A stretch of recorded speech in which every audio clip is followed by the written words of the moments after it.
Tarde da noite, quando as ruas estão desertas e o mundo parece prender a respiração em silêncio desconfortável, existem lugares que todos sabem que é melhor evitar.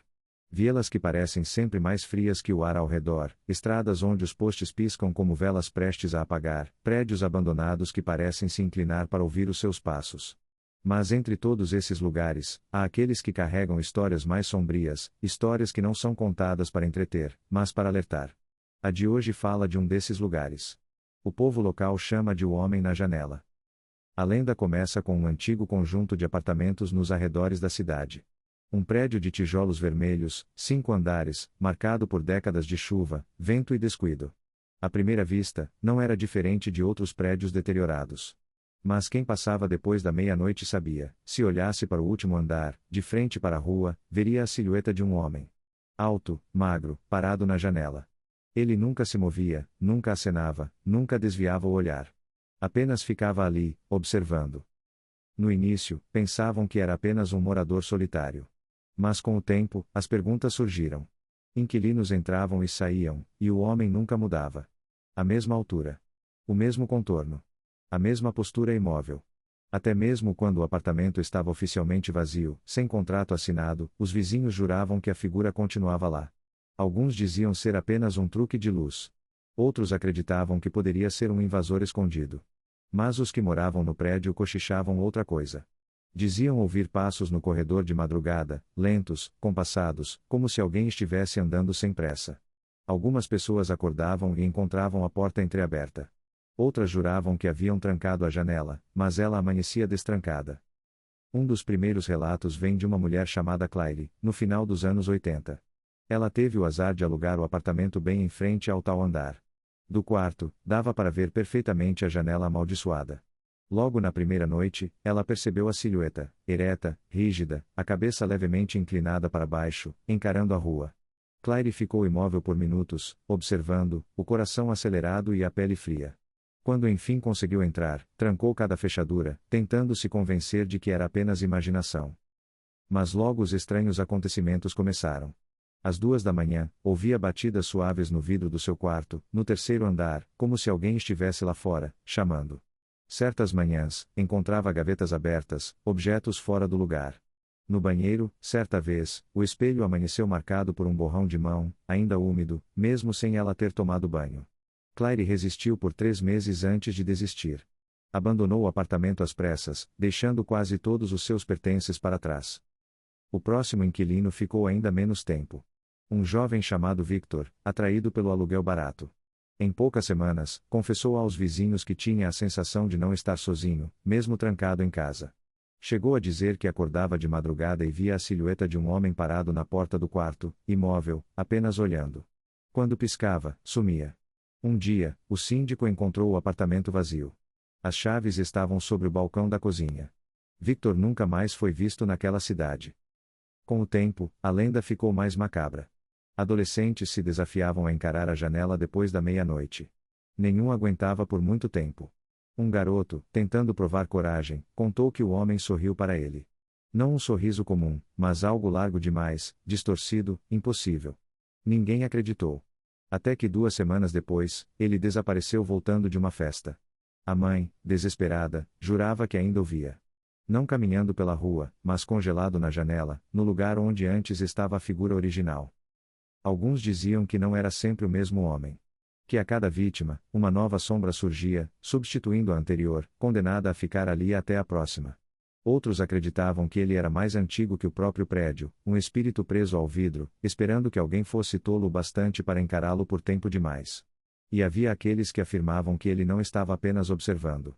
Estava aguardando o momento exato em que você retribuísse o olhar e, sem perceber, desse permissão para que ele entrasse.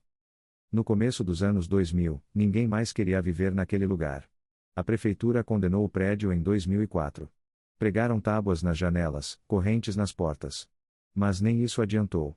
Quem passava pela rua dizia ver a sombra entre as frestas da madeira, pressionando-se contra as tábuas, como se tentasse escapar.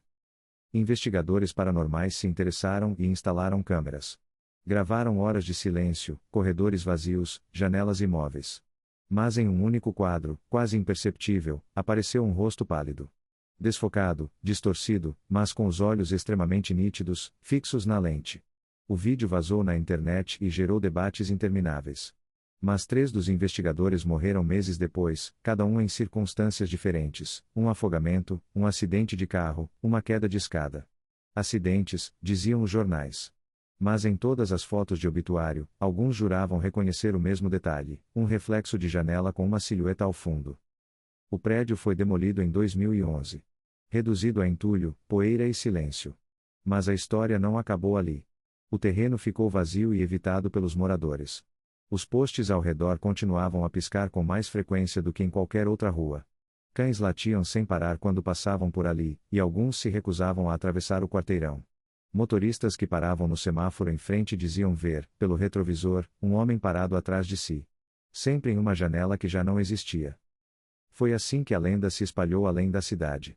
Viajantes contavam sobre avistamentos em prédios distantes, em hotéis onde apenas uma cortina permanecia aberta, em escritórios onde uma luz insistia em ficar acesa. Alguns diziam que ele o seguia, aparecendo depois em suas próprias casas, à noite, no vidro da sala ou do quarto. Sempre imóvel. Sempre observando. Testemunhas descreviam sinais sutis de que ele estava por perto. Um frio repentino ao passar por janelas iluminadas.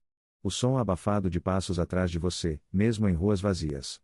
A pressão incômoda de olhos fixos em você de algum lugar escuro. Os piores relatos vinham de quem acordava de madrugada e o encontrava parado do lado de fora do vidro do quarto, no 2º ou 3º andar, sorrindo em silêncio. Alguns moradores antigos ainda lembram da história de um zelador que desapareceu durante um turno de manutenção. O trabalho dele era lacrar os apartamentos condenados. Nunca terminou. Encontraram apenas sua caixa de ferramentas diante da porta do último andar. Dias depois, vizinhos começaram a relatar que havia 2 sombras na janela. A silhueta original e, ao lado, outra recém-chegada, rígida e silenciosa. Outra versão conta sobre uma mulher que se mudou para uma casa a 3 quarteirões dali, anos após a demolição. Ela dizia ver o reflexo dele na televisão, parado atrás do sofá. A polícia não acreditou. Mas vizinhos garantiram que, ao passar pela rua, viam a figura escura na janela do quarto dela. A mulher partiu de repente, abandonando todos os móveis. Também houve um grupo de jovens que tentou desafiá-lo. Levaram escadas, lanternas e subiram até as janelas lacradas. 2 deles contaram depois que as tábuas estavam geladas como gelo, mesmo em pleno verão.